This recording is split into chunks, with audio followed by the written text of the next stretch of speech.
تو اب میں چند حدیثیں آپ کو عرض کرتا ہوں جو خاص میرے آقا صلی اللہ علیہ وسلم سے متعلق ہیں، اور پھر انشاءاللہ اس کے بعد میں آپ کو چند عقائد ذکر کروں گا۔ پہلے ایک عقیدہ یاد رکھیے گا، نبی کریم صلی اللہ علیہ وسلم کے علم کے بارے میں چند عقائد بہت ضروری ہیں کہ آپ سمجھیں۔ یہ 10 عقائد کہہ لیں آپ ہیں، اور یہ ہر مسلمان کے ذہن میں ہونے چاہیے، یعنی کم از کم آپ ان کو اچھی طرح سمجھ لیں تاکہ اگر کوئی آپ سے گفتگو کرتا ہے تو آپ اس کو سمجھا سکیں، یا آپ کے بچے آپ سے پوچھتے ہیں، کوئی مسلمان آپ سے سیکھنا چاہتا ہے، تو ہمیں معلوم ہونا چاہیے کہ ہمارے نبی کے علم کی وسعت کتنی ہے اور کون سا علم نبی کریم کے لیے ثابت کرنا جائز ہے۔ تو نبی کریم صلی اللہ علیہ وسلم کا علم نمبر 1 عطائی ہے، ذاتی نہیں ہے۔ عطائی کا مطلب ہوتا ہے اللہ تعالیٰ کی عطا سے آپ کو علم دین دیا گیا ہے، اللہ کی عطا سے آپ کے پاس علم ہے، جو بغیر کسی کے دیے حاصل ہو جائے اس کو ذاتی کہتے ہیں۔ ذاتی علم صرف اللہ کا خاصہ ہے، نبی کریم کا علم عطائی ہے، یعنی اللہ نے آپ کو عطا فرمایا۔ تو اب ایک بات یاد رکھیں کہ بعض علوم ایسے ہیں کہ اللہ کے لیے ثابت کریں تو آپ کافر، اور کچھ علم ایسے ہیں کہ نبی کریم کے لیے ثابت کریں تو کافر۔ یعنی اگر اللہ کے لیے ہم کہیں کہ اس کا علم عطائی ہے تو ہم کافر ہو جائیں گے، کیونکہ اللہ کو کسی نے علم دیا نہیں ہے۔ اور نبی کریم صلی اللہ علیہ وسلم کے لیے اگر علم ذاتی مان لیا جائے کہ نبی کریم کا علم ذاتی ہے تو ہم کافر ہو جائیں گے، کیونکہ ذاتی وہ علم ہوتا ہے جو بغیر کسی کے دیے، اور ہم یہ کبھی دعویٰ نہیں کرتے کہ نبی کریم صلی اللہ علیہ وسلم کے علم کا ایک قطرہ بھی اللہ کے دیے بغیر ہے۔ اسی لیے یاد رکھیں کہ اللہ تعالیٰ کو عالم الغیب کہہ سکتے ہیں، نبی کریم صلی اللہ علیہ وسلم کو نہیں۔ ذرا ذہن میں رکھیں، اعلیٰ حضرت نے فرمایا کہ شرعی اعتبار سے عالم الغیب اس ذات کو کہیں گے جس کے پاس علم غیب ذاتی ہو۔ یہ بچوں کو کوئی خاموش کروا سکتا ہے؟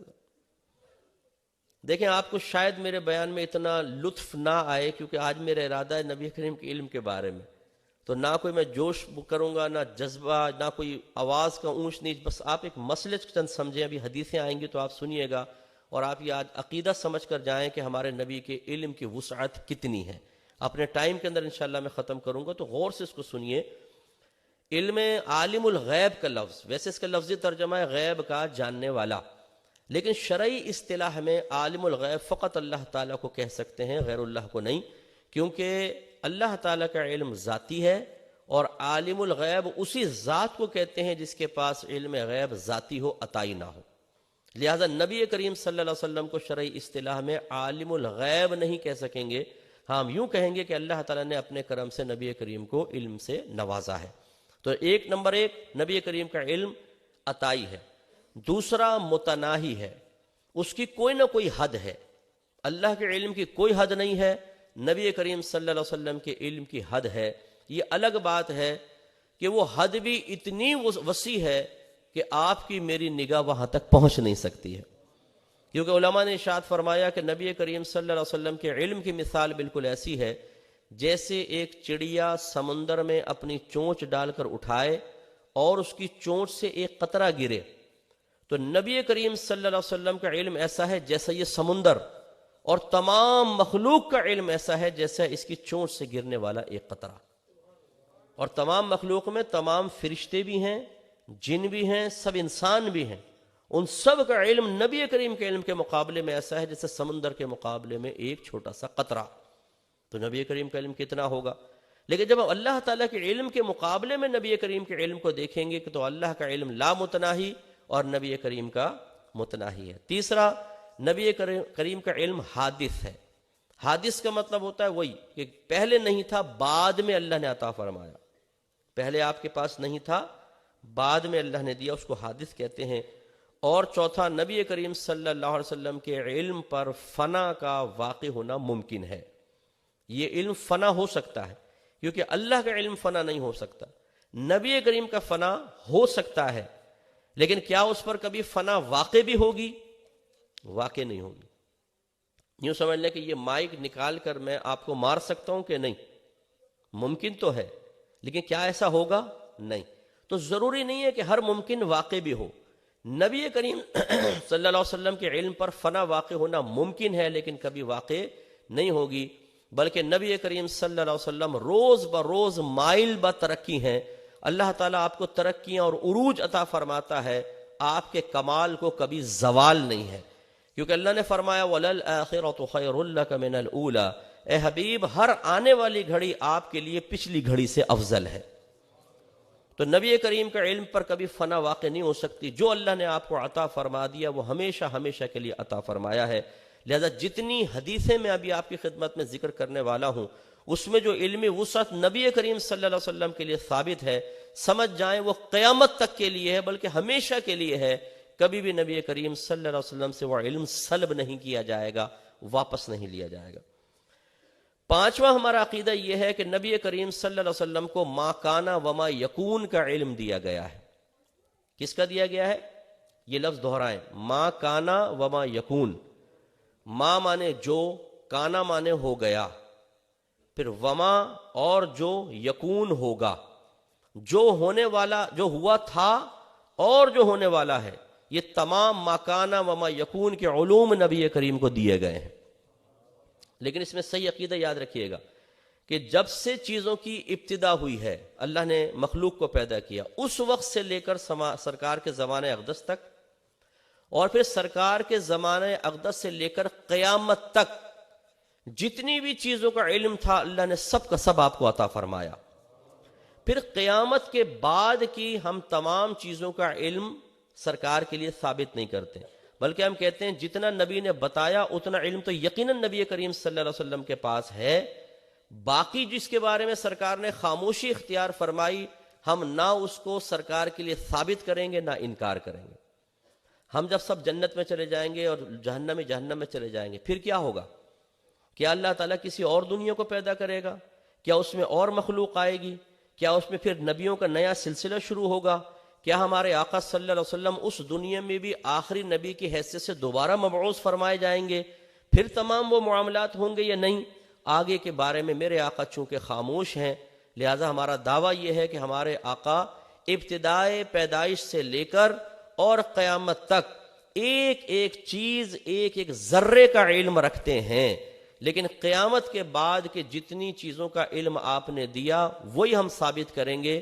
اس کے علاوہ چیزوں کے بارے میں نہ ہم ثابت کریں گے اور نہ انکار کریں گے. سمجھ میں آ رہی ہے آپ کے بات؟ ساتواں جو ہے کہ تمام مخلوق کا علم نبی کریم صلی اللہ علیہ وسلم کے علم کے مقابلے میں بالکل ایسا ہے جیسے ایک قطرہ. آٹھواں عقیدہ کہ علم مصطفیٰ کو اللہ تعالیٰ کے علم سے کوئی نسبت حاصل نہیں. یہ ذرا ذہن میں رکھیے گا. اگر کوئی جوش عقیدت میں کہہ دے کہ جی اللہ کا علم ایسا ہے جیسے سمندر اور نبی کا علم ایسا ہے جیسے قطرہ، صحیح نہیں ہوگا. اس لیے کہ علم کی بھی کوئی نہ کوئی حد ہے، یہ سمندر کی بھی کوئی نہ کوئی حد ہے، اور اللہ تعالیٰ کے علم کی کوئی حد نہیں ہے. اس لیے یہ ذہن میں رکھیں کہ اللہ تعالیٰ کے علم اور نبی کے علم میں نسبت قائم کرنا غلط ہوگا. یہ کفر بھی ہو سکتا ہے. سمجھیں، یہ کفر بھی ہو سکتا ہے. اب میں ایک آپ کو مثال دیتا ہوں. ہم یہ کہتے ہیں کہ نبی کریم صلی اللہ علیہ وسلم کو ذرے ذرے کا علم ہے. بعض حضرات اس پر کہتے ہیں کہ اگر ذرے ذرے کا علم نبی کریم کے لیے مان لیا جائے تو اللہ تبارک و تعالیٰ کے علم سے برابری لازم آئے گی، اور یہ کفر ہے. جس کو سمجھیں، جتنے بھی کائنات میں ذرے ہیں بتائیں یہ گنے جا سکتے ہیں یا نہیں؟ ایک حد تو ہے نا، ان کی کوئی نہ کوئی حد ہے. 10 ارب ہوں گے، 50 ارب ہوں گے، 1 کروڑ ارب ہوں گے، لیکن کوئی نہ کوئی ان کی مخصوص تعداد ہے. ذرات جو ہیں وہ متناہی ہیں، لا متناہی نہیں ہیں. تو اگر کوئی یہ کہے کہ اللہ کا نبی کریم کے لیے اگر ذرے ذرے کا علم ثابت کیا تو اللہ کے لیے بھی یہ علم ثابت ہو جائے گا، اور یعنی اللہ کے اتنا ہی علم ہے اور برابری لازم آئے گی، تو اس نے گویا کہ اللہ تعالیٰ کے علم کو متناہی مانا ہے، ایک حد تک مانا ہے، اور یہ کفر ہوتا ہے. ہم نبی کریم کے بارے میں کہہ سکتے ہیں کہ آپ کو ذرے ذرے کا علم ہے، کیونکہ تمام ذرات گنے جا سکتے ہیں، متناہی ہیں. لیکن اللہ تعالیٰ کے علم کے بارے میں یہ کہنا غلط ہوگا کہ اس کا علم اتنا ہے جتنے کائنات کے ذرے، کیونکہ اس طرح ہم اللہ کے علم کو محدود کریں گے. چنانچہ جو یہ کہے کہ اللہ کے نبی کا علم ان ذرات کے برابر ہے وہ کافر نہیں ہو سکتا، لیکن جو کہے کہ اللہ کا علم ذرات کے برابر ہے وہ اللہ کے علم کو متناہی قرار دینے والا ہے، اس پر حکم کفر ہوگا. سمجھ آ رہی ہے بات؟ ذہن میں رکھیں. نواں یہ کہ اگر کوئی نبی کریم صلی اللہ علیہ وسلم سے علم غیب کی مطلقاً نفی کرے، یہ کہے کہ نبی کو علم ہوتا ہی نہیں ہے، تو یاد رکھیں وہ کافر ہو جائے گا۔ نبی کریم کو اللہ نے وسیع علم عطا فرمایا اور اس میں علم غیب بھی شامل ہے، کیونکہ بے شمار قرآنی آیات سے یہ چیز ثابت ہے۔ میں ایک چھوٹی سی بات بس عرض کرتا ہوں۔ اللہ تعالیٰ نے ارشاد فرمایا الف لام میم ذالک الکتاب لا ریب فیہ ھدی للمتقین الذین یؤمنون بالغیب، کہ یہ وہ ذیشان کتاب ہے جس میں شک کی کوئی گنجائش نہیں، یہ متقین کے لیے باعث ہدایت ہے۔ متقین کون؟ الذین یؤمنون بالغیب، وہ جو غیب پر ایمان رکھتے ہیں۔ اب سوال یہ پیدا ہوتا ہے غیب پر ایمان کب رکھ سکتے ہیں؟ جب غیب کے بارے میں پتا ہوگا۔ غیب مانے پوشیدہ شے، جس کو آپ آنکھ سے دیکھ نہ سکیں، کان سے سن نہ سکیں، ناک سے سونگھ نہ سکیں، زبان سے چکھ نہ سکیں، ہاتھ سے چھو نہ سکیں، کوئی ایسا آلہ ایجاد نہ کر سکیں جس سے آپ اس پوشیدہ شے کو جان لیں۔